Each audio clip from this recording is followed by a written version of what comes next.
5 years ago, my guest didn't know how to sail. Now she's crossing the Atlantic solo. She is joining us live from the Mini Transat base in France. She's a sailor who went from total beginner to taking on one of the boldest offshore challenges out there. Back in 2020, she left New York, ended up in the Florida Keys, and stumbled into sailing. That's a good place to do that. That same year, a solo around the world race sparked something in her that changed everything. Since then, she's been all in offshore crewing, boatyard work, racing, and solo cruising, all building toward one goal, the 2025 Mini Transat starting September 21st. But her path hasn't been smooth. She's faced major setbacks. She kept going. Now she's standing at the edge of the Atlantic, ready to go it alone. This is a story of resilience, wild ambition, and what it really takes to chase a dream across the ocean. But before we get underway, if you're enjoying this sailing content, please like, subscribe, and share. It really helps grow the channel. I'm your host, Captain Tinsley of Sailing Vessel Salty Abandon and Island Packet 320, and this is the Salty Podcast, episode 73. Please help me welcome Ambre Hassan. I want to make sure I'm saying that right. Hello, hello. Hi. Thanks for having me. I want to fix my... Oh, I think I'm getting a feedback. Are you hearing it? No. So you sound good to me. Doggone it.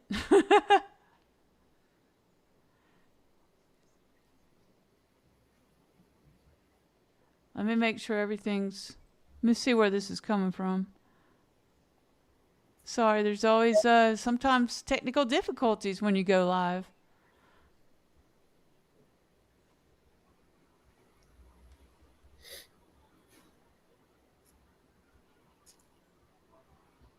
Okay, I may have to just... Let me see if that helps. Yes. I had to take out my other browser that was open in my teleprompter. Okay. I still am getting the feedback. Anyway, I'm going to try to do my best here. Okay, so how did you like that introduction? That was pretty accurate? Yeah, you really hit all the marks there. You've obviously done a bit of research. Yes. Okay, I'm still getting that feedback, so let me try it without phones. Okay, I'm still getting that feedback, so let me try. Oh, now I hear the feedback. This has never happened. Now I hear the feedback. You do? This has never happened. You do? Okay. I'm just going to do the best I can. All right.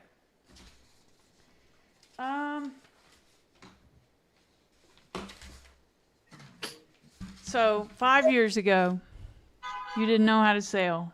Now that you're about to cross the Atlantic, when did it shift from curiosity to a serious goal?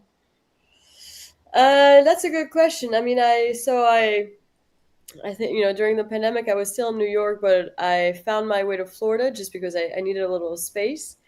And I was originally trying to buy a sailboat. I don't know why. I just wanted to buy a sailboat. I think we all had that urge during the pandemic. Yeah, a lot of people did. There was a lot of boats sold. Even if we didn't really know how to sail or anything like that, there was just like a want, Absolutely.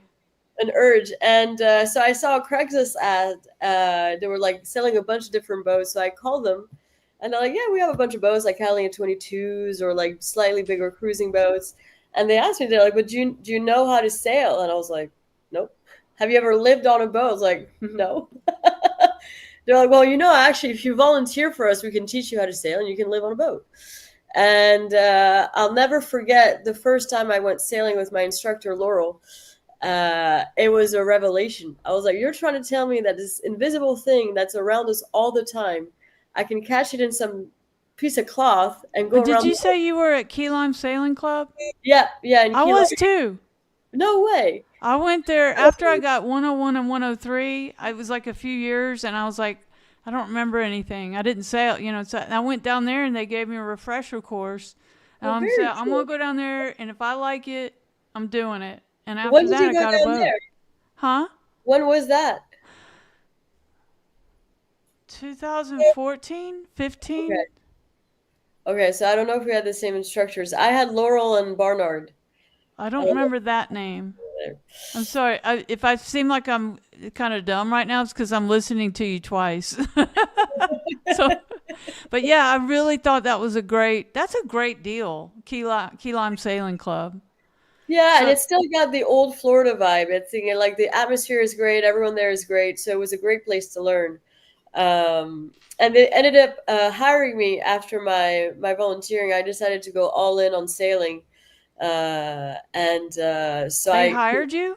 yeah, I was like dock master slash a bunch of other stuff. Wow. But Okay. it was great. I worked there, but like all my free time, I could just take a boat and go sailing and learn and test stuff out. But it was, yeah, I don't know. There was like an impulse. There was a need to go offshore. Like I just wanted to go as far away from land as possible. It's something I couldn't really explain. The call of the horizon, I guess. And so I told him, I was like, look, I need to go and go offshore. So I crewed on a boat that was going from Newport to, no, not Newport, from Virginia to the Bahamas. And so that was my first time offshore, and I discovered what it was like to be offshore. Yeah. And the more I kept going, the more I wanted to learn. I just, then I wanted to have my own boat so I could make my own decisions, make my own mistakes. Absolutely. And it just kind of went like that. Um, and little by little, I did as much as I could in Florida, and I guess I wanted more. I did offshore races from like Florida to Bahamas, and I was like, there's not enough going on. We're 200 people on one boat, and we're going 200 miles. I think I want even more than this. Yeah. Yeah. You like having your own boat and being in. I like solo sailing. I Yeah. do. Or maybe with one other person. I got to fix the problem, by the way. I can now hear Oh, you normal. okay, fantastic. You figured it out. So, but I also saw a picture of you working in a boatyard. Which boatyard was that? When I lived in Florida and decided to go all in on sailing, so I got my first boat was a free boat. That was funny. And quickly enough, I had some savings, but I burned through those pretty quick. When I decided to sort of like leave New York behind. You left a job, right? You had a Yeah, job. yeah, oh yeah, yeah. I had a pretty comfortable life. You had an adult job. I was doing adult things and thinking about my future. But the thing is, and I think we all have a path in life, and I think we should just follow what makes sense for us. I remember looking at my bosses in New York. I'm like, okay, so they make a lot of money, which is cool. And so they get to have a slightly nicer apartment and a slightly nicer car, but you still don't have the freedom to go really do what you want. We get 2 weeks a year, and I was like, and every time I got those 2 weeks, I would end up somewhere near the ocean, somewhere in the world, just trying to, fulfill that adventure side of my personality. And I was like, what if I make my whole life like an adventure driven life instead of getting 2 weeks out of the year? Yeah. Um, yeah, I just didn't see myself there in 10, 15, 20 years. That's so And brave. That really is. I mean, and we're seeing this more and more, people yeah, doing this. carving their So, own paths. yeah, it's like I don't want to fit in that mold. I'm going to go do something else and and it's working for you. Yeah, so yeah, it's worked. It's hard, trying to carve a new path. I mean, for me, it's become sailing and becoming a professional sailor. But for someone, it could be starting a baking business. It could be, it could be anything. When you're stepping off that ledge into sort of uncharted territory, you don't really know what you're doing, and you make a lot of mistakes. Sure. It's But like that's walking into a dark room with you just like, here we go. Is this going to work out? yeah, and your headlamp like doesn't have any more battery anymore. You're like, oh man, I Yeah, don't know but where I'm I'm going to going. keep walking. Oh, so I think it's just fascinating that in that 5 years you got your captain's license, and did Yeah. you took all the courses too? If you said that, I couldn't hear you before. Did you No, take? I wanted to take more courses, but I ended up just taking 101 and 103. That's great. Yeah, And I and mean, it was a great base, and that was at you Key know. Lime Sailing Club. Yeah, yeah, yeah. And Okay. I wanted to do more classes, but eventually there was just no time. You know, I was doing a You there wanted was a to lot keep to take care moving of. for. Yeah, I was working a lot, so actually there wasn't that much time, and I was like, well, I think I'm going to get real world experience in sailing. That's awesome. Um, That's really the way to go because you could take all those classes until you're out there. Okay, let me try to adjust these sails. That's when you really learn. Wouldn't you agree? yeah, well, for sure, and I think I was very lucky that a lot of people let me sail on their boat with them. Sure. And that's how I learned, by with other people being like, hey, you know, this is how you do this, this is how you do that, and you know, and then you find the best way that works for you. Because I think the thing about boats, whether it's sailing or taking care of boats, everyone has kind of their way of doing it. Yeah, And I mean, if you've ever had a problem on your boat, you ask maybe three or four people how to fix it, you're going to get three or four answers. absolutely. And eventually you just kind of have to follow your intuition and try it and see if it works for you. Right. Yeah, you Uh, get a lot of ideas from people on the internet. So, there's also that. all right. So take us back to that moment in the Florida Keys when you thought I'm gonna do a race, or was it in the Keys? it was You it saw wasn't that quite race. it wasn't quite then, yeah. So in the Keys, so in the year 2020 was also the year of the Vendée Globe. And Okay. the Vendée Globe is a solo around the world race nonstop on a 60-foot boat. Okay. And so I'm discovering this race. I had never heard of it. I didn't know that anything like it existed. And I was like, what is that? Like, I want to do that. I don't know how, when, you know. And I remember telling my You instructors, don't I'm want like, to do the Golden Globe race? maybe, no, maybe. I mean, It's a all retro these, race. it's retro. And I think at this point I've become used to, you know, planing boats who go a little bit faster. I have to find the middle ground, I think. But it's a Okay. cool race. I helped someone prepare for that race. I think it's a fantastic race. And I remember telling my instructors like I wanted to do the Vendée Globe, and they were like, "Amber, like you just learned how to tack like yesterday." And I was like, "Yeah, but it seems cool." It's true. Yeah, I mean, I said to them, "Show me how to do this myself because I'm not waiting on anybody to come sailing with me." They Yeah. said, "Okay, go ahead." Yeah, and I mean, honestly, they were very encouraging. You know, I was like, okay, how do I like sail off the dock? You know, walk me through how I would do that, and then I got, you know, I would learn how to do, Nice. or you know, sail up to a buoy and catch it on my own. Like, you know, one afternoon they watched me try to catch a buoy for like 3 hours. Wow. You I didn't just give kept up. going around and around and around. And you got it eventually. Well, eventually one of them dinghied up to me, and they were like, "Can I give you some advice?" I'm like, "Yeah, for sure. Like, this is not working." They're like, "Instead of trying to catch it at the front, catch it on the side." I was like, Right. "Oh, that makes a lot of sense." Yeah. That makes sense. It makes sense. And then I got I it. love your persistence. It's like this Yeah, girl's not giving up. no, they thought I was crazy. They were like, "We've never seen anyone do that." I was like, I just wanted to get it. I don't know." I like that though. So what was about the Vendée Globe that was a spark for you? It's just an adventure like I'd never seen before. You know, it was, you know, one person on one boat going around the world in these, like in the Southern Ocean and these huge waves. That's a You know, beast down there.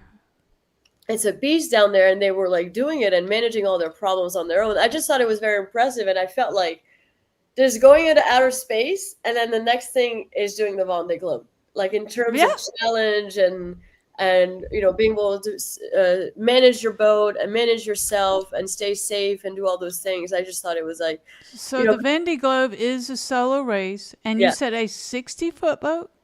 it's a So huge you're boat, solo on a 60-foot boat. Wow. and these boats are going like top speed is like 35 knots.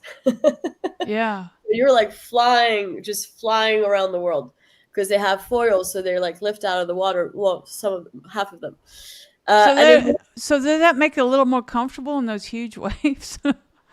not exactly. It makes you go fast. It's actually at this point in stage in the development, it's a fairly violent boat because we're not at a stage where we can fly most of the time across the waves. The boat still falls off the water. So sometimes, I mean, I've never sailed on a mocha, but I've sailed on flying boats. When you fall off the wave, I mean, you're just nose diving into the next wave, and it like, I mean, you're going from 35 knots to like 10 knots, so you can imagine what's going on inside. Yeah. And there's been people who've hurt themselves. Like you see them sometimes they wear helmets because it's that violent in the intense conditions. But Yeah, anyways, because sometimes there's like 30 to 60-foot waves in the Southern Ocean. yeah, there's some crazy stuff out there. But when you just, the Vendée Globe was like the toe into this just solo offshore world. Then you have the Figaros, like you have a lot of boats that you sail on before you get to that stage. It's like climbing Mount Everest. You got smaller mountains that you're going to climb first. And basically, as you go through the chronology, the experience, a lot of these skippers started with the Mini Transat. Okay. That's how they started their career. And so I was like, I guess I'm going to do the Mini Transat. Like it was an idea that I had. I just didn't think it was possible. I was like, I don't have the experience. I don't know how this works. All the skippers are in France. Like, I don't know any Americans doing it. There are no minis here.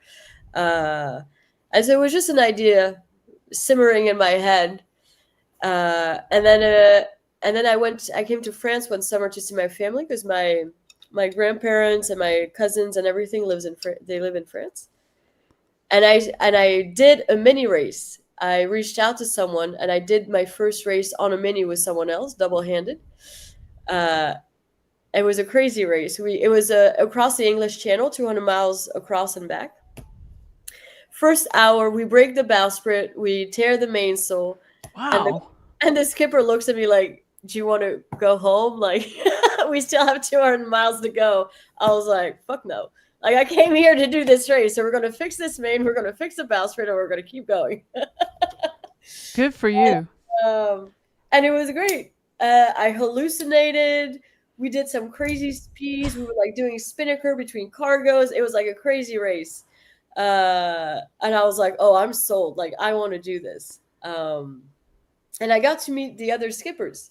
I realized that people doing this you had all kinds of people. You had people who'd been sailing since they were 5, but you had people who hadn't been sailing their whole life who were doing it. And I was like, if they can do it, maybe I can do it too. Absolutely. So that's kind of where I was like, okay, so I'm gonna have to save up a bunch of money to buy a boat, and then I'm coming back to France, and I'm gonna do this. So this is going to probably be a launching point to other races. Yeah, for sure. I want to keep going after this That's onto so awesome. bigger, faster boats. I want to get to the boats where I wear a helmet. The 60-foot. Wow. We'll see. I mean, that'll take years. There's a few steps in between, but yeah, I want to do that for sure. You the Southern Ocean is something you want to tackle. And well, like it usually takes 4 months I don't know in the Southern Ocean, like for the smaller boats. So how long does it take for those larger boats So those larger boats, they're going around the world. Well, the record is 74 days. in the Southern Ocean or the whole world? Whole world. Whoa, Yeah, yeah, whoa! Because in the Golden Globe, it's like 230, 240, 240 days, something like that, yeah, total around the world. But this is 74 days? yeah. These are foiling. These are fast boats. Yeah. So yeah, it takes about 2 to 3 months to go around the world on these boats. Uh, That's not bad at all. It's just a rough ride in the Southern it's Ocean. a rough ride. Woo! You got to have your first aid kit up to date for sure in case you break a bone or something. Oh, for sure. You go through. So I've done a medical course of about medical and emergency course of about 3 days, which goes over fires. It goes over how to stitch yourself back up if you hurt yourself. All kinds of things. But those guys, they do a different course that's like more all encompassing to really take care of like nastier stuff. Is that required for the race? Yeah, yeah, for sure. Okay. I didn't Everyone know. has to take the course, and we have about 3 pages of medical supplies that we take on board. Anything from an EpiPen in case you have an allergic reaction staplers to stitch ourselves back up. There's all kinds of stuff. I wonder if And they did that for the first Golden Globe race in '68. Did they to require any I, special class? probably not. Back then, they were like, "You ready? Let's go." The Mini Transat was the same way. The Mini Transat started in '77, and those guys they started the class because they were looking at races like the Whitbread, and they were like, "This is getting out of control. It's so expensive. It's become inaccessible to normal people. We're gonna make a race on small boats that almost anyone can participate in if they want to." So back in the day, they were taking like the equivalent of Catalina 22s, chopping them Whoa. up so they'd be 21 feet and like just going just going across the ocean like that, you know?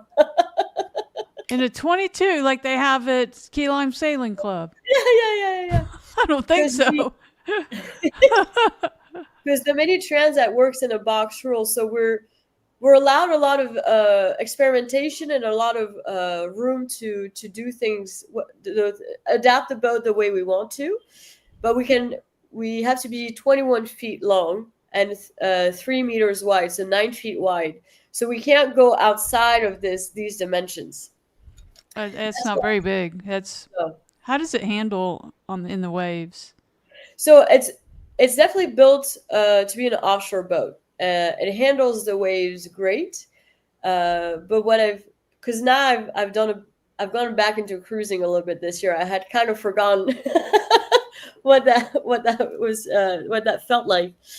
The thing is, the boat is very powerful, and so you're sailing differently.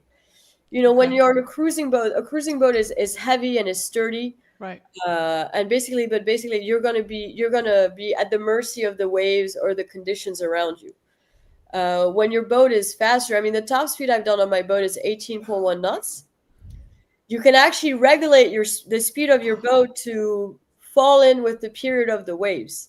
So you can accelerate if you need to. So you actually, you land where you want to in the waves, or you can slow down if it's not the right rhythm with the waves. So it's a totally different way of sailing. uh, and you don't hove to, like, I've done races where there's like 30-35 knots. We're racing. I take two reefs, I put a smaller headsail, and I'm racing.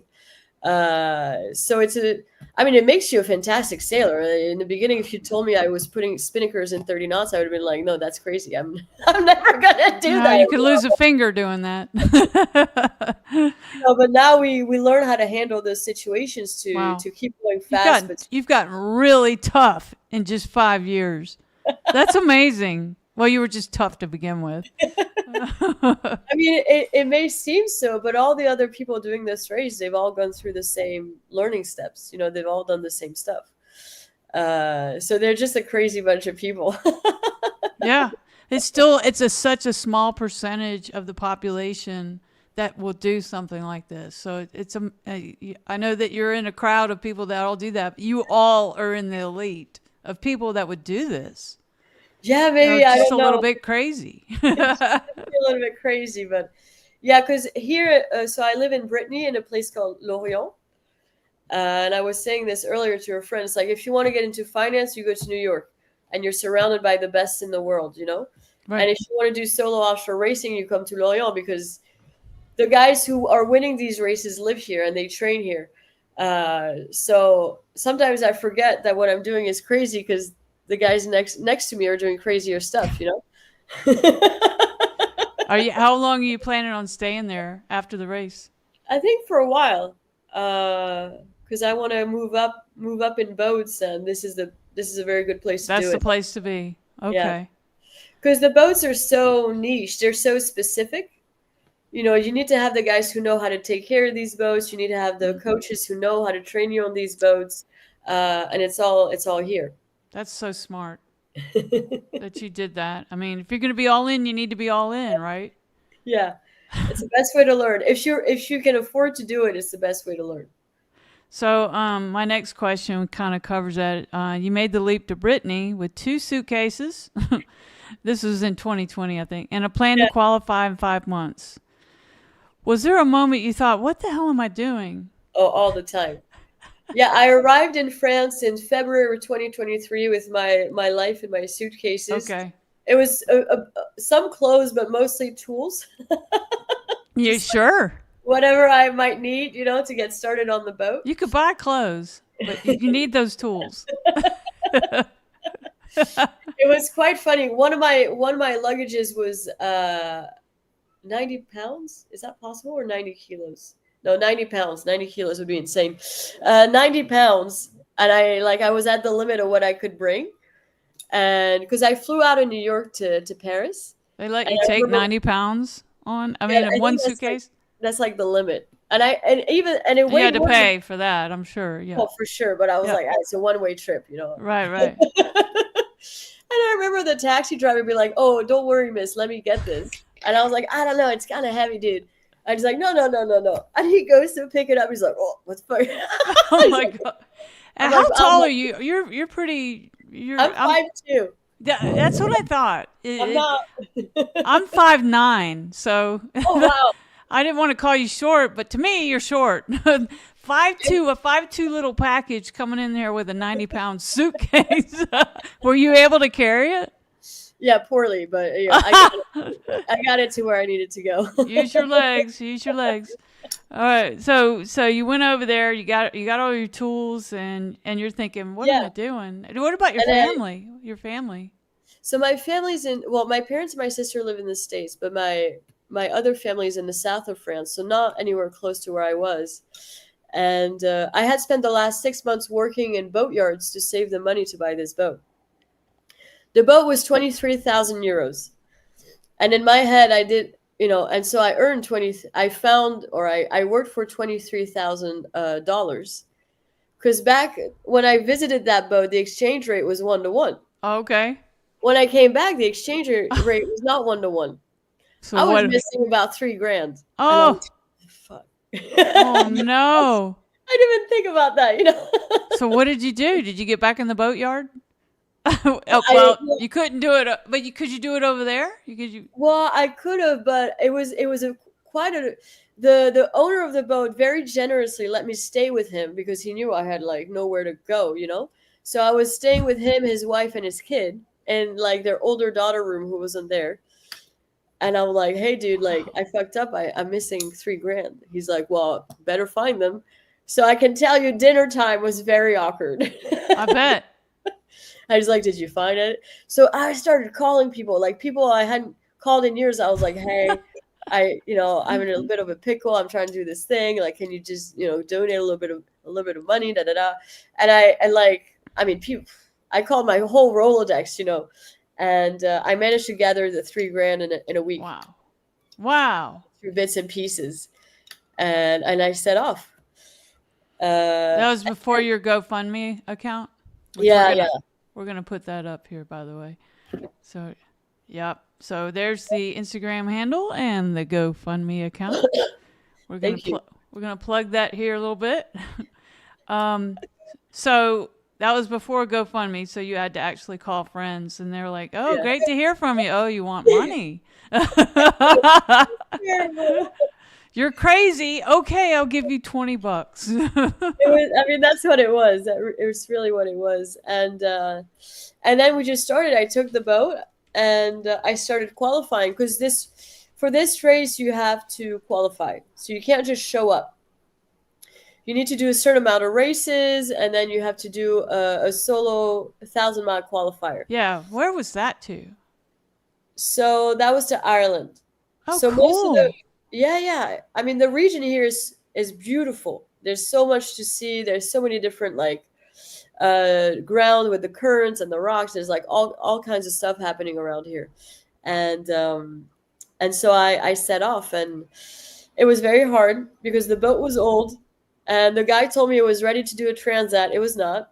That was that first boat you're talking. Yeah, Okay, yeah. I had the oldest boat in the fleet, and I had stuff happening to me all the time.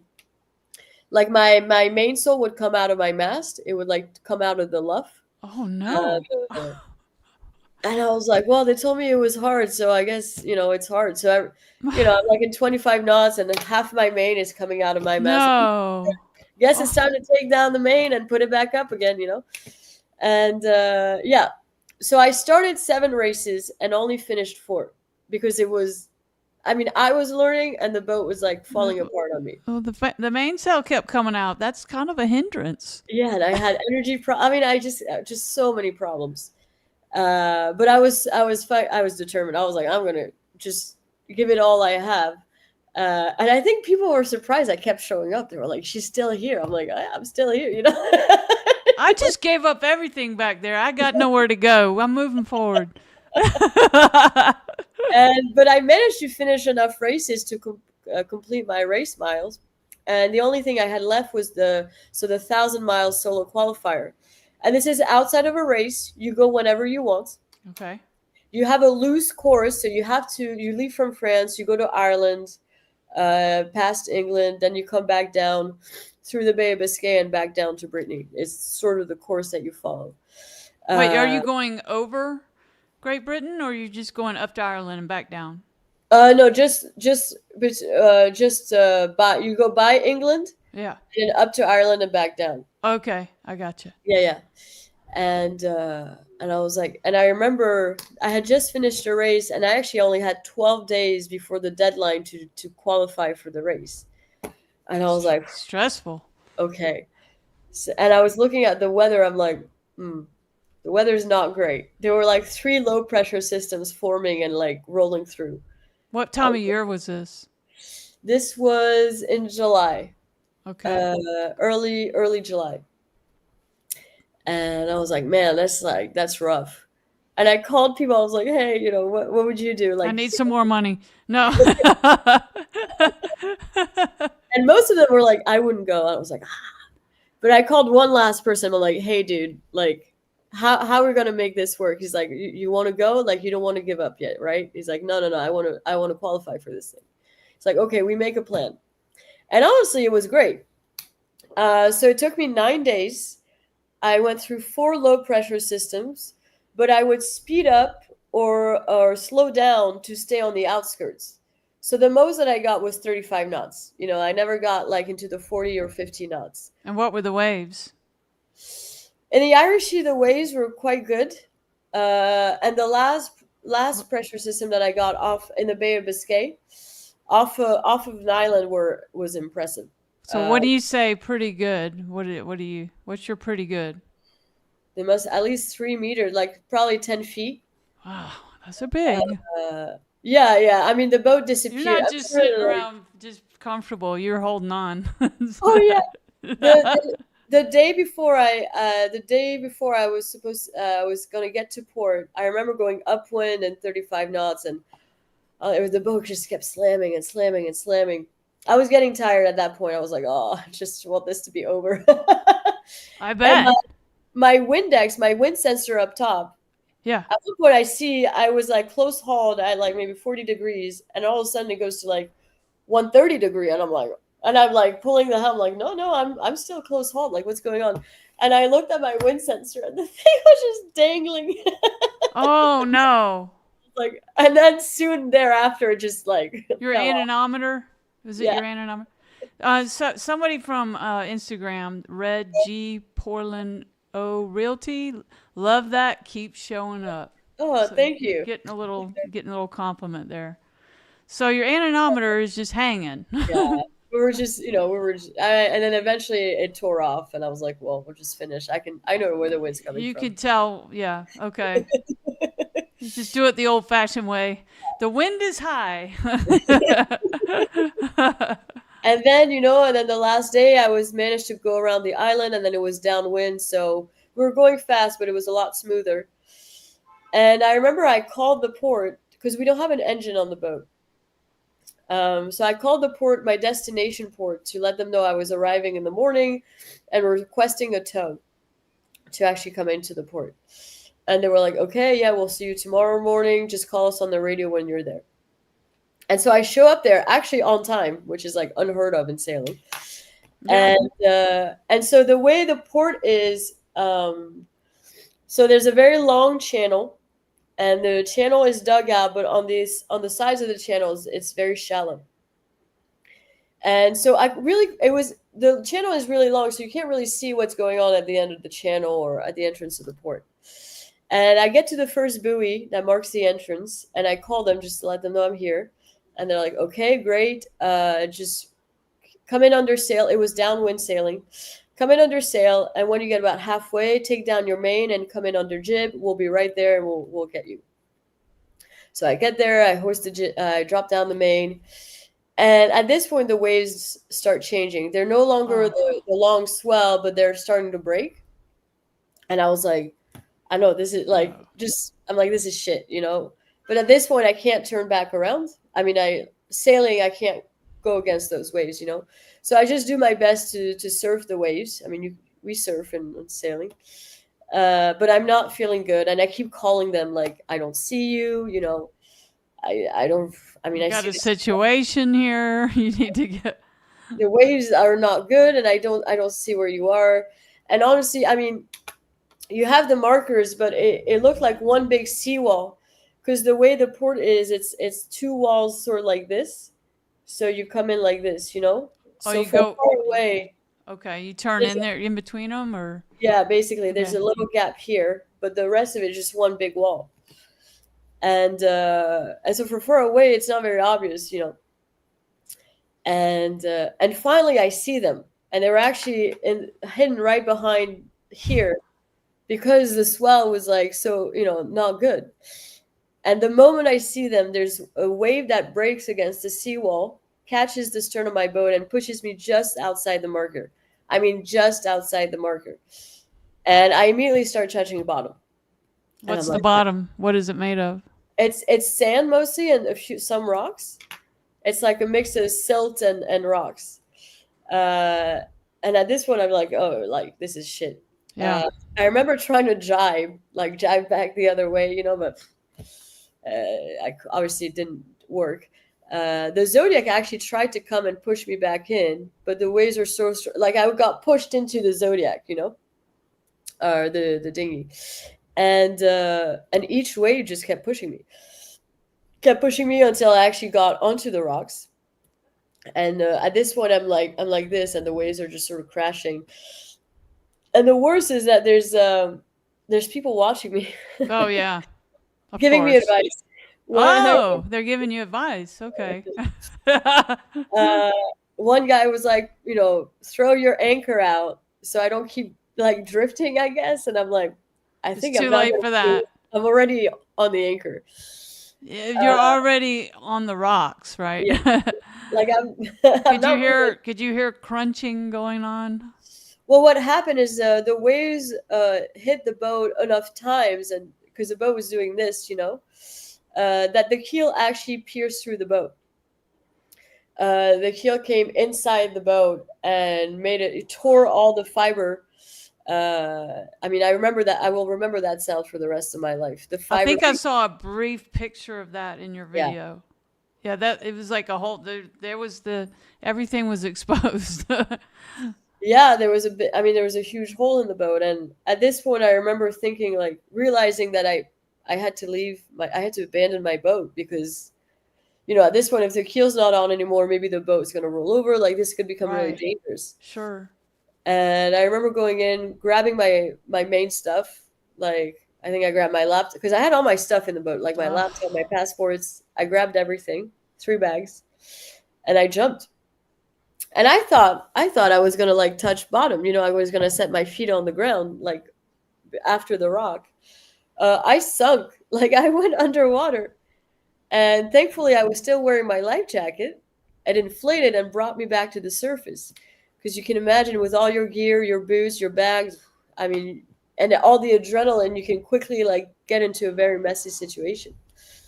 That And I had to just be so discouraging. At that point, did you think I don't want to do this or I had a lot of rage. I at was It was mostly at I would rage. say at the owner that sold you the boat and the people that were supposed to come out and get you. No, I think it wasn't directed towards anyone or anything. It was just sheer rage of having come so close to my goal, having given so much, and being in a situation where I couldn't do anything anymore. because when we're out sailing, there's always problems, when you're little problems, bigger problems, but there's always a solution. And I felt so powerless. There was no solution to this. I mean, Yeah. like the boat was wrecked. Uh, And so, yeah, if because of that you did not qualify. no, no, no. I mean, even though I technically arrived to port, I think it's not in the clause, but they mean in one piece. Well, I mean, if they had, did they take any responsibility for not? No, no. I'm someone that I mean, I think the responsibility is split. I Yeah. should have done the research myself on the port. I should have looked more into the conditions, the kind of port, what happens when there's a west swell, etc. Uh, That's a great way to look at it, of course. Yeah. Maybe they shouldn't have said that they could tow me in, you know, but it's not. There's no point in doing that. I think as a sailor, it was something to learn from. Uh, and now I study the ports that I come into. I don't rely on Yes, I of don't rely course. on someone else to tell me, if Great lesson. what's going on there. And also it made me think a lot about the project as a whole. The way I had approached everything. I knew I was burning both ends of the candle. Just trying to get over hurdles all the time. Yeah, Uh, very fast. and I was jumping a lot of hurdles, and I was getting This tired. was 2023. Yeah. So, I mean, you had done a lot in 3 years. Yeah. It's like, okay, let's just give it a little bit more time. We'll be ready for the next. Yeah, and you were asking me earlier if I wanted to stop sailing at that point. No, I remember calling my mom. I was like, "Hey, mom," because she thought I had like finished my qualifier. She saw me on the AIS. She was like, "Oh," she was Yay. congratulating Yeah. me, and I was like, oh, "How do I say this to her?" But I call her, I tell her, she's like, "Oh man, are you okay?" Da da da. And I was like, "Mom, I know one thing though. Like, I gotta keep going. I gotta keep sailing." Like my biggest anxiety was that I didn't have my boat anymore. I didn't have my boat to sail on anymore, and I was like, "How am I going to go sailing?" Uh, and she was like, "Okay, well, we'll figure it out." So, so How yeah, old, how old were you when sorry to ask your I age, but was no, it's all good. That happened when I was 30. I'm 32 now, okay. and yeah, I mean, I took some time. I was very lost for a while. The hardest thing was feeling very lost. I didn't have anything to do. Boatless. Yeah. I Yeah. was spending every minute, every hour, like working on my boat, sailing, thinking about like finding sponsors, doing all that stuff. And now there was nothing. And did Uh, you have sponsors at the time? I was starting to have technical sponsors. Technical sponsors. Yeah, I didn't have any. I had some donors also, but I didn't have any companies sponsoring me yet. Okay. Oh, okay. I see what you're saying. You see, yeah, like professional athletes. But what I did is I turned towards other people because I had received so much help during my campaign. I decided to help everyone else that was going to do the race. I decided to help them get ready for the race. Very nice. And well, A, it gave me something to do.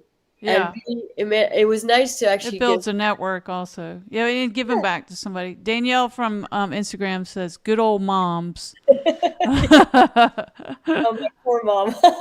Yeah. uh, yeah, yeah. I'm very grateful. My parents support my adventures. Your They're, habit. they're down. They're down with what I do. I'm sure they worry. I'm sure they worry, but they try not to put That's that on great. me. That is awesome. They're supporting you. That is Yeah. uh so I let's see what the next question was. You didn't just replace it, you rebuilt everything. Um and you were starting to tell me about how you started helping others. Yeah. And so how did that make a difference? Well, I think because one of the things that's hard about doing this race is that you receive a lot of help from people. You need to ask for help. You can't do Yeah. it by yourself. And it's nice when you have time, when you're able to actually turn that around and help give your time to other people. It selfishly made me feel better to help other people as well, and it also allowed me to stay in the thing in a way. I started looking at other boats. I was talking to people. I got to sail on other boats as well. It just allowed me to stay in that groove, in that circle, Sure. and start thinking about the next step. I wanted to repair the boat, but it would have cost me 3 times the price of the boat. Wow. So I didn't have that. Yeah. And unfortunately, I wanted to, but I realized it didn't make sense. So I ended up finding a different boat. And But that's that the took time. 2006 Mini 6.5. Yeah, exactly. On the road again. 2. Yeah, Okay. one of the previous owners, he names all his boat On the Road Again. Now he's sailing On the Road Again 3, and that was his On the Road Again 2. But And obviously, I thought it was funny when I saw. Oh, I love the boat, and then I saw the name, and I thought it was funny, On the Road Again 2, considering I just lost the boat. So I decided to keep the name. I'm gonna pull up a picture. So you keep talking. Go ahead. Um, uh, so yeah, and I decided it was in the beginning. It was hard to. I felt like I was going through mourning. I was I mourning my bet. boat. I've experienced that. I lost a boat in a hurricane. Oh wow! So you know what it's like. You're very much attached to your boat. I was Uh, crying. I was, I was, and I was like, okay, nobody has cancer. Stop it. yeah, But but it's your I home. You have I these get it. crazy experiences, and I mean, it becomes part of you. So it's hard when you lose a boat. And I felt like I was cheating on my boat when I was looking at other boats. Yes, I felt the same thing. I know what you're talking about. So I was like, but basically, one day right before the start of the race, I saw a boat that I really liked. There was just something about it that was calling my name. Yeah, there we go. And I decided to do a little bit more research. And a lot of people told me it was a very good boat. Oh yeah, So I went to go. There was another sister ship of the same boat in Finland, so I went to go see it. looking And for a good picture of it. yeah, I guess I don't have great pictures of my little boat. This one shows a little bit, but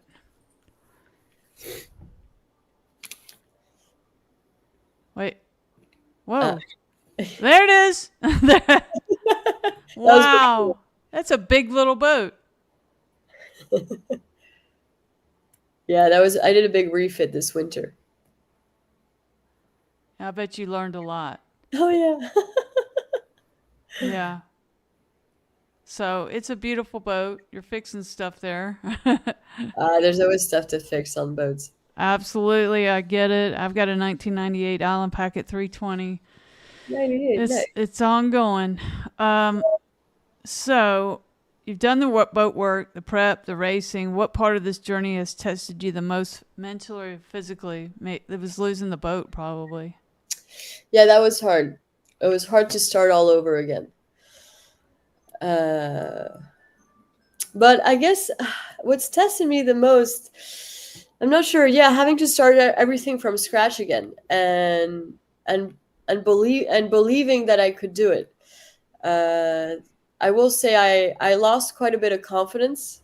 You know, I lost the boat. I managed to decide how I wanted to present the new project. Because part of me, like a lot of people, were not told me that I was being reckless. Were not very supportive of me losing a boat and starting again. I got some criticism, and so I had to decide how I wanted to approach all of that and how I wanted to present the whole project. Who was saying that? Family or strangers or No, sailors in the community here.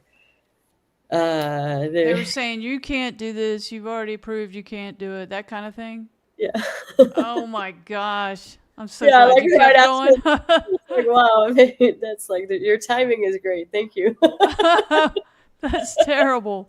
But on the other hand, I also had a lot of people who supported me, and they were like, "I love that you're going after it again." So, it wasn't just criticism, but there was a bit of that, And And you sometimes it's start to internalize that sometimes, right? Yeah. that's the thing. And Right. so actually the hardest part was when I started sailing on my new boat. First of all, it's a much more technical boat than my other boat. So Okay. just as a sailor, I was like, because there's a lot of I have ballast, I have a canting keel, so my keel goes from side to side. Wow. My rudders lift out of the water, so I minimize drag. I have two Yeah. rudders, and they both lift based on which tack I'm on. Wow. I have a wing mast, so it rotates into the wind, and I can also change the rake of my mast while I'm sailing. Wow. So I can go 0 degrees to 8 degrees under sail. So there's like, and dagger boards, obviously. So there's a lot of moving pieces. Like it's a very complicated boat.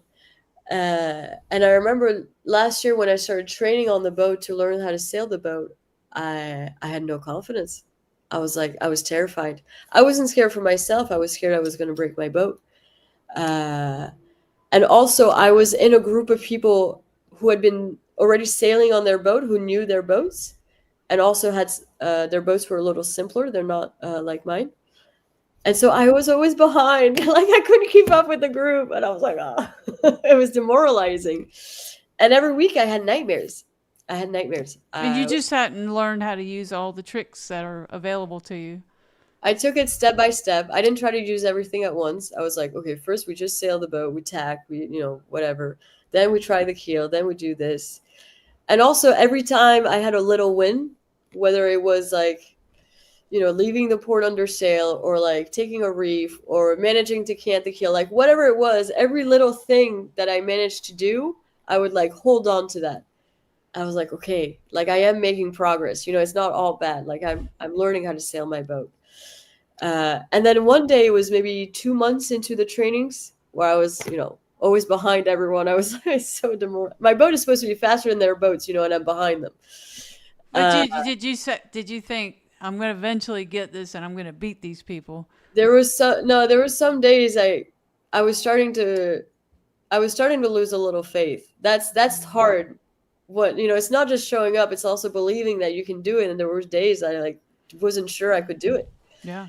Thankfully I have nice friends. They were like, it's fine, you just keep going. And I was like, yeah. And then one day I got pissed off. I was like, I'm tired of being like little, like the little girl who's like scared of her little boat and like is like tiptoeing around and afraid of like pushing the boat and just going for it. And that day I also had a good coast skipper who was like, let's just fucking go for it. I do whatever you want. I can help, because when you learn, oftentimes you're double-handed to have someone on board to help you handle things. I found this anger. I was tired of being mopey about myself, and that changed everything. I gave it everything I had, and I started You're like, pushing. that's it. I'm learning this right now. Exactly. And for the first time, I was actually in front of the group. Wow. I realized that the boat could take it. The boat was strong. I wasn't going to break my boat, and it was fine. And I could keep pushing, and I could learn, and I was going to be able to sail that boat. And that was a real turning point. And I stopped having the nightmares. That's awesome. So yeah, that was probably the hardest part. And since then, it's just been growth, just learning as much as I can and being a better sailor. So what does success look like for you in the Mini Transat? Finishing, competing, or something deeper? Step one, start. That's always, Yeah. start. Anyone you ask who does a big race will tell you the first race is getting to the start line. Okay. At this point, it's going to happen. I mean, I'm September 21st. That's 21. I'm missing a bit of budget, but we'll figure something out. Well, let's put this up again then. The GoFundMe. If she's missing a little budget, that means money. Come on, you guys. This is awesome. This is an awesome girl, chick, woman. Let's support her. Step two is finish. Finishing Yeah. will already be huge. And then step three is, because my boat is still quite a bit older than a lot of the other boats. But step three is knowing that I took every opportunity. I put the big sail up when I could. I took the right weather option. I didn't make any big mistakes. Like I sailed that boat as hard and as fast as I could without breaking the boat, without burning myself and going to, falling asleep for too long, or just having a very good race and making the right choices. And whatever position that is on the other side, if I did all those things, I'll be very happy. And you're going to go to Guadeloupe? Yeah. So the first leg is from France to the Canaries. Okay. That takes about 9 days. Uh, and then we wait in the Canaries about 3 weeks for hurricane season to be over. Oh, you get a Yeah, 'cause break. Okay. we get a little break. Sure. And then the second leg is from the Canaries to Guadeloupe, and that takes about 2 weeks. So, so yeah, it's a total. It's like, I don't know, 3 to 4 weeks at sea in total. So yeah, it'll be exciting. And then what are you going to do when you get there? Drink rum. No, but my family's gonna be there, so I really wonder what I'm gonna feel when I cross that finish line. I don't know. I'm not much of a crier, but like I wonder if I'll cry, if I'll scream, if I think I'll be very excited to see my family on the dock and get to hug the ones that I love after having accomplished something that I've been working for 2.5 years. Uh, So so yeah, Danielle from Instagram says, Saturday morning affirmation so inspiring, resonates with this non-sailor. She's a friend of mine. She's a non-sailor, oh, but very cool. she's going to be doing some sailing with me though. Oh, But nice. from people that have gone more time at sea, I don't know if a couple of weeks would, but a lot of times they don't want the stimulation when they get back to land. They're so Yeah. used to being alone. Well, I mean, because the longest I've been at sea alone is 9 days, and it's at least it's mixed.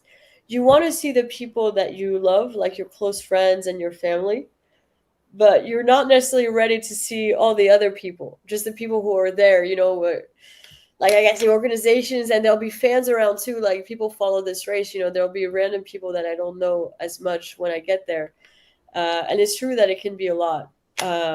But It's a I little would too say, much stimulation, right? yeah, but the most simulation is because there's no phone on board. I can't take my phone. Yeah. Is when you get your phone back again and you start getting all the notifications. Ding, ding, ding. Turn So, that off. Like I don't need any of this emails or so, whatever. so Danielle wants to know where we can watch the race. So if you follow me on so I don't have the information yet. I don't have the links. Okay. But if you follow my Instagram or Facebook or whatever, I will. As soon as I have that, I will share. There it There'll is. be a live link to follow the start live on YouTube, and also a tracker to watch us progress over the ocean. Okay. So So go yeah, to at Amber Sales _ sales yeah. and look for the link there. And somebody else says, "Oh, Lisa loves the Keys." Is this somebody you know? Says Maybe I know some Lisas. this might be it. She says, "I'll be rooting for you." So is that a person you know? I don't think so. No. Okay, I'm having to copy and paste it so it shows under me, but there's the handle there. Oh, that's so sweet. Yeah, so you got some fans. So, That's so okay, nice. so you're going to sell the boat or keep the boat? I wish I could keep my boat, but I have to sell it. Okay. Just financially, I can't afford it anymore. Okay. And so then what are you going to do after that? Are you going to, I'm hoping, I'll be in Georgetown, so I'm hoping you're going to like sail right through there or something so I can say hi to you. You can wave over. Yeah. Are you going Um, to fly to what are you going to do? You going to fly back to Brittany or back to New York or? yeah, so after the race, I mean, if it's a big question, I haven't thought much about after, but That's so what I'm here for. so the boat's gonna be for sale. I'm gonna try to find the next skipper who wants to do the Mini Transat. I'm sure there'll be people that want to buy a boat that has already done it and Yeah, has no, become famous on social media. Yes. we'll see. Yeah. I hope so. I hope the next owner will take care of her. But I'm actually crossing the ocean back. Oh, Not on my boat, but on a friend's boat. Okay. a bigger race boat, a class 40. It'll be more comfortable. Yeah, a little bit more comfortable and a bit faster. Okay. So I got, at least after the race, I got, the next month figured out, and then after that, I'll be in Brittany trying to figure out what to do with my life. Trying to figure out how to keep racing, either as part of a team or on my own boat. So we'll see. Oh, I don't see. I think you're gonna have your own boat. I don't know. I don't see that. Like I like to be the captain of my own boat, and Yeah. I sense that about you too. Yeah, I mean, I love solo and double-handed racing. I'm not used team racing. It's just you're too focused on one task almost, I Right. want to say. When you're solo racing, I mean, I'm better at some things than others. Obviously, we all have our strong suit, but you get to do a bit of everything, and it's the same case double-handed. When the other person's sleeping, you're handling the boat, but you still get to have someone that you're like sharing it with, Yeah. which I think is nice. Well, you just need to invite somebody that doesn't.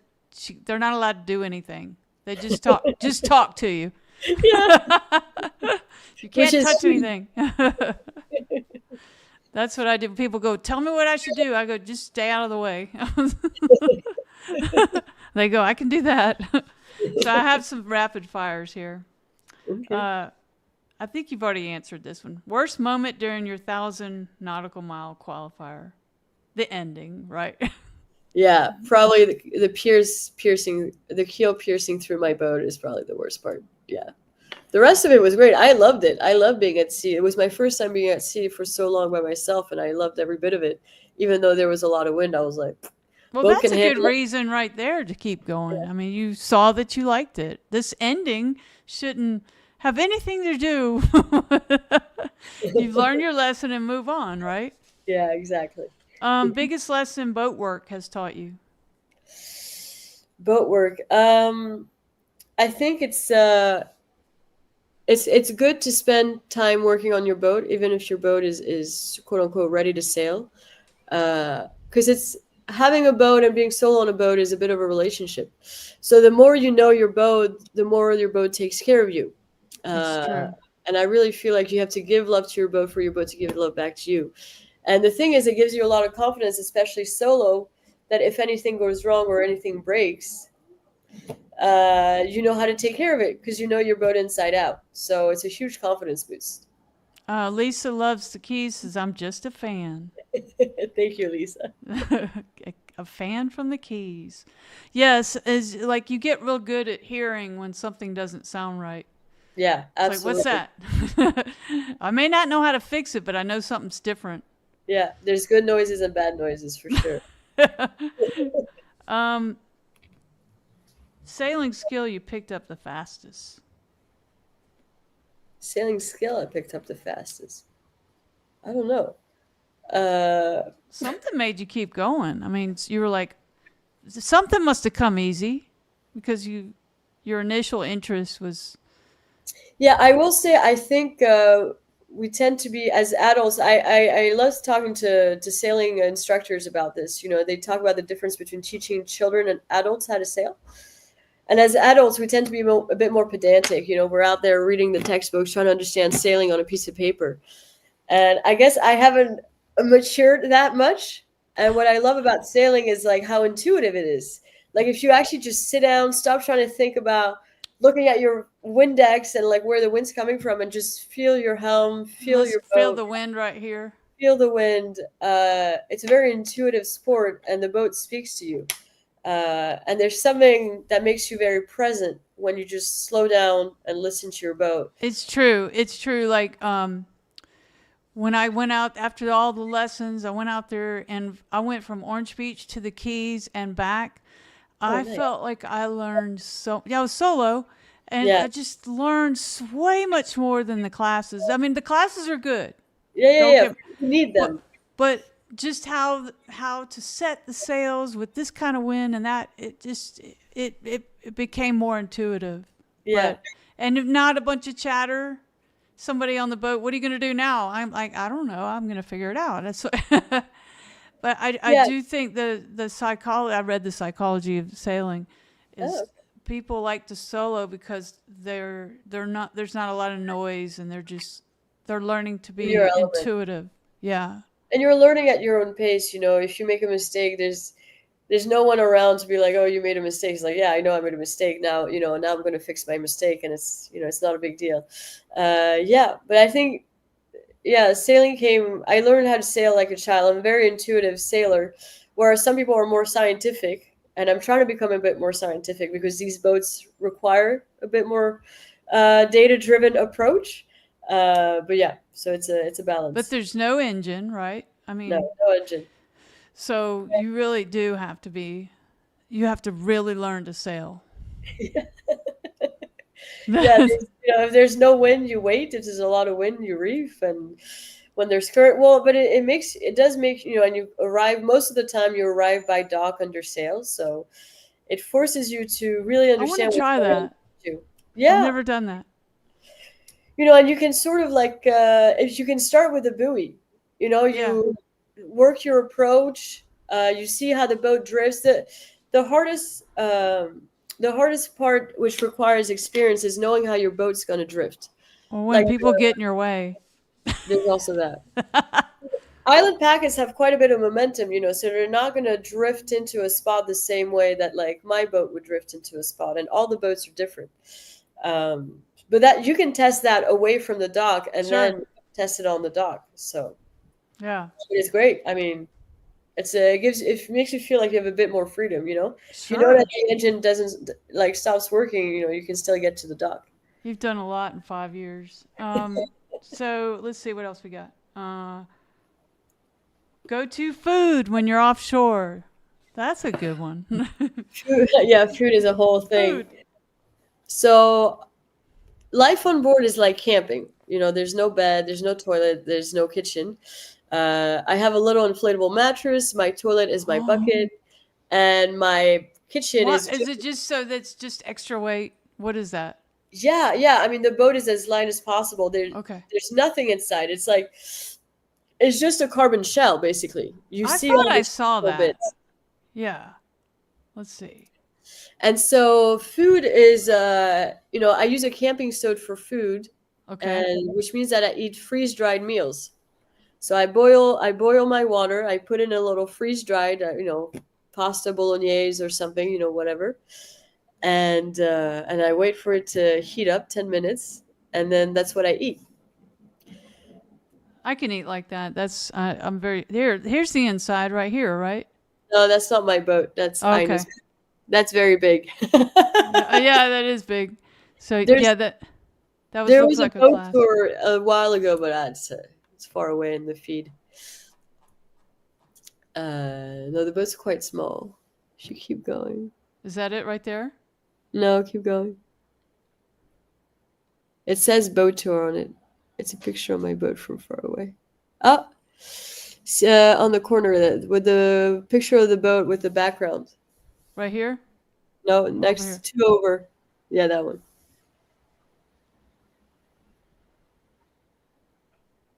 If Something. it Oh, there we plays. go. We'll let that play while we're talking. Yeah, Um, so I mean, it's like astronaut food. We eat freeze dried meals. I take some fresh stuff yeah. that doesn't, last like a week or so, and then there's no more fresh stuff. So when I get to land, like I don't crave a steak or anything. I crave salads when I get to land. I Ah, just want like a fresh tomato. right. Okay. That makes sense. Um, okay, you built a team around you. You mentioned that. Tell me about that. Yeah, so it's not. I mean, that's it's this still remains a small racing project. So so Oh, I have a team, but they're not. No one's full time.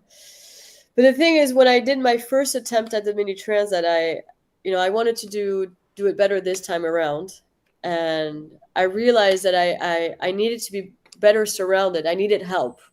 There's some things that I'm good at, but I definitely have a lot of weaknesses, and sure. I needed people around me who could like balance out those weaknesses. Like a Something that, mechanic. yeah, some of it is technical, and some of it was helping find money. I Oh, had yeah. someone, Okay. A you know, fundraiser person. yeah, a fundraiser person. I also have a communications person that helps me with that stuff. Social Uh, media? and definitely got some technical help as well, not full time, but part time. Yeah, and but also it's also a question of balancing me out personality wise, like soft skills. Someone who thinks about the things that can go wrong, because I am a huge optimist to a fault. I only think about the upwards potential. I don't think about what could go wrong.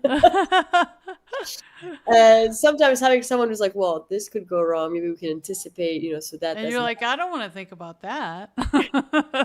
I try to listen to them. Yeah, yeah, That is a good point. We should figure that out. It's about creating, like, it's like a small company. You want to create a balanced team sure. with people that bring in their own skills and their own point of view. So it creates a 360 view of everything that you're doing. So So, yeah, how many people is this? it's three, but part time. They're also working on other projects. Like the person that helps me Mm, fundraise, she's also helping five other skippers. Uh, I I'm not gotcha. at a point where I can hire full time people. Yeah. And so you have like a social media person and all that. Yeah. And did they see my request? Uh, I don't know. Did you? I mean, when I requested you to come on, you answered. I think Oh, you. oh, when you requested. Oh Yeah. no, I saw that. I saw that. Okay. What she does, I mean, she creates the content, but I'm still in charge of my account. Okay. Doing like getting the hardest part is like getting the ideas and then putting the videos together. That takes a lot of time. But we So work. someone helps you with the editing, just because it does take a lot of time. I know about this. Yeah, I mean, it takes hours, and those hours that could be either sailing, learning weather, or so. I have to best allocate my time, so I get a little bit of help. Yeah. I mean, if unless you've done this, you don't know how much time it takes to do these videos, and you need those videos, especially for fundraising and for Yeah, recognition. So it's great that you have some help. yeah. In the beginning, it was all me, but I realized that it's because the Right. thing with social media is you have to be consistent, and Yeah. I'm kind of have a one track mind. Like there's times I'm like, oh, I have so many ideas. I'm going to do all this stuff. And then I switch to the next thing. And then for weeks, you never see me or hear of me because my brain's gone somewhere else. I Yeah. can't multitask. It's hard to keep up that pace when you've got this whole boat project going on at the same time. So I'm glad you got some help. I mean, you've got some great videos. Um, Harder building the boat or building the team? uh, that's a good question. Probably the boat. There were Okay. definitely days. It's a small boat, but everything is a very like needs to be well done because it has to hold, it has to be Yeah. sturdy. um, so it's a different level, because I learned how to work on boats in Florida on cruising boats, but this is like a different level. I had never worked with carbon fiber and it handles differently from fiberglass. You're just it's very technical, and also it's just a tremendous amount of work. I mean, I spent weeks sanding my boat, and there are days you're like, I don't want to do it anymore. Let's do something else today. Right. Well, you have learned so many skills in this time. Like, I Yeah, mean, but this could open up all kinds of opportunities for you later, to earn a living.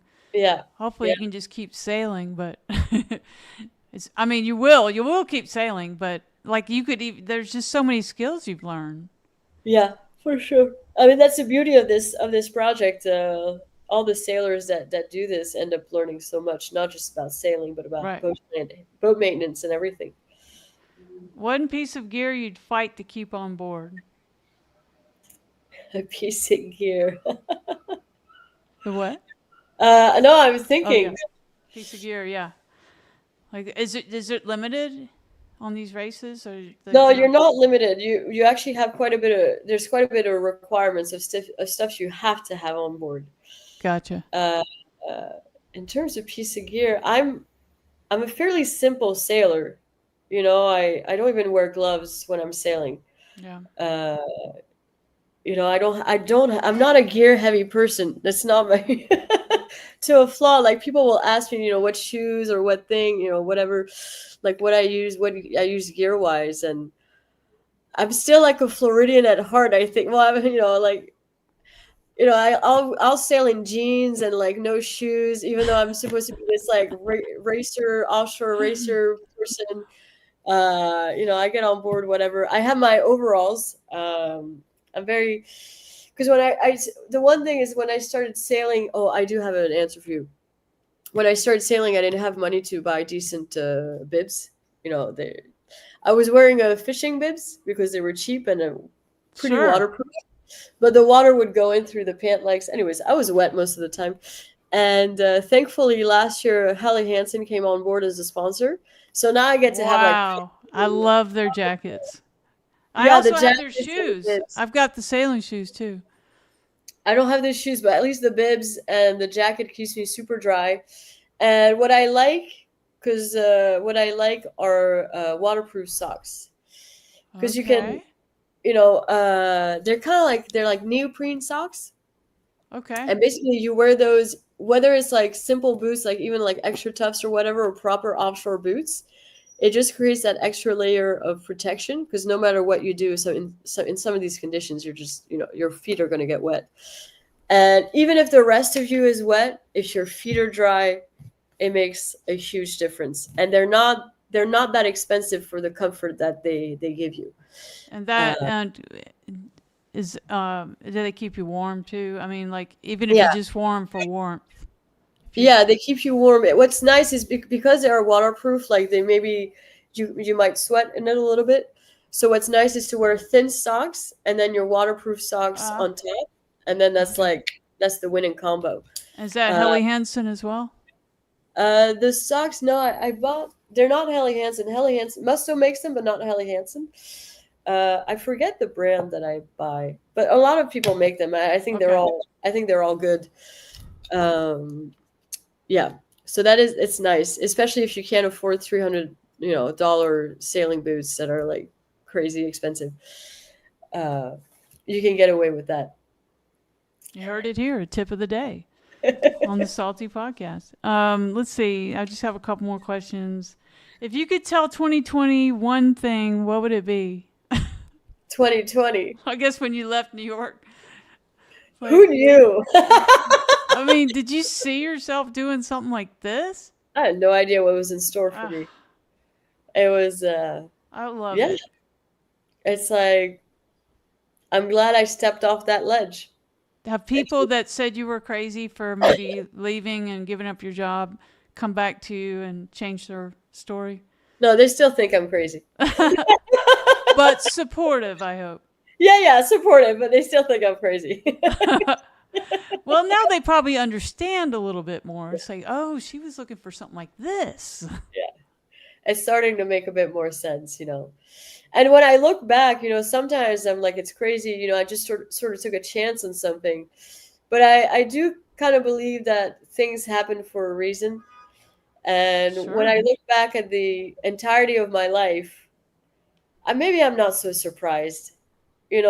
I was always traveling all over the place. I was always spending time in the water, scuba diving. Like there was Yeah. always a part of me that was drawn to the ocean and to adventure.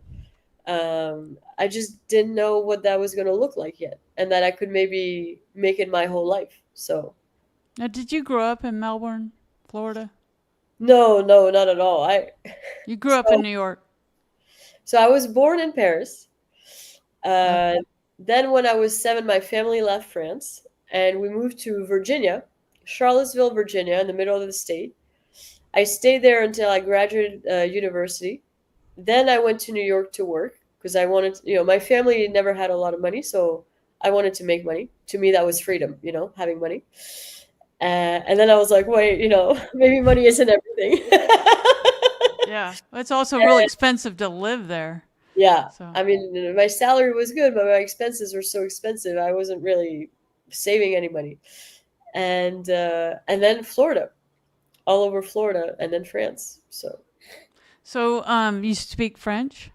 yeah, I speak French. That's a big You're advantage. yeah. And in Brittany, that's kind of like a Celtic place, right?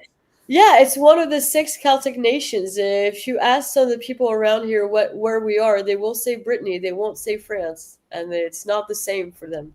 They Uh, do speak French, though. yeah, Okay. everyone speaks French, and but some people speak Breton, which is like the specific language of Brittany, a variant of Celtic. Oh, okay. So it's separate from French, but so they speak both, or some of them speak both. Yeah, yeah, exactly. Very cool. Uh, Okay. yeah, it's I mean it's a local dialect. Like in the south of France, you have the Basque region, and so a lot of people speak another language, and there's a lot of pride in that culture. Uh, and some people wish they were their own country. They don't want to be part of. They don't want to be part of another country. But And can you speak the language, the Celtic language? No. no. But you're able to speak French. They probably a lot of them speak English too, right? Yeah, to different levels of. Right. Okay. No, So no. now the last question I've already asked you. First thing you'll do when you hit land and go out a loop. I Yeah, already it's asked you gonna that one. be yeah, but it's just greeting my loved ones. I think it'll be very nice to see those familiar faces after Your having mom, your completed dad. this. Yeah, my mom, my dad, my boyfriend, my friends. Like I'll be very excited to see them. It's gonna be a big moment, and they've been part of it this whole time. They've encouraged me. Then they'll They. tell you you're not crazy. I think being crazy is not such a bad thing. No, We all no. listen to slightly different music. Well, I mean, I hear it all the time. Exactly. People go, by yourself?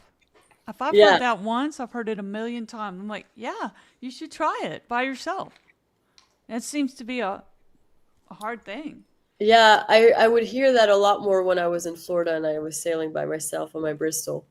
They were like, "Why are you by yourself? Can't you find someone to sail with?" And I was like, "I don't want. I mean, if I wanted someone to sail with, I would invite them." Right. And I'm not against sailing with people, but I enjoy both. So I enjoy sailing by myself. It's very peaceful It's very when well, it's not rough. yeah. And no, there's definitely a peace and a tranquility that you find out there that's I've never found anywhere else. And it also gives you a great deal of confidence in a way. You're talking Uh, my language. There's a sense of achievement about it. yeah, I mean, if you can handle your boat in all kinds of conditions or deal with all kinds of problems that you're when you're out there by yourself in the middle of the ocean, when you come back to land, people are and there's a little problem. The problem just seems so manageable. It's like, okay, well, we can take care of that. That it's gonna be okay. Have you gotten pretty good at fixing things? Yeah, Ugh, I but wish I was even better at it.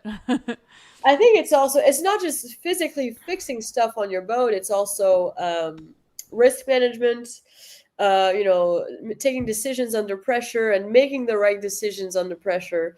Because the problem with when you're sailing is usually when one thing goes wrong, very quickly, five other things can go wrong at the same time if you make the wrong choice. You're creating you can very quickly create more problems.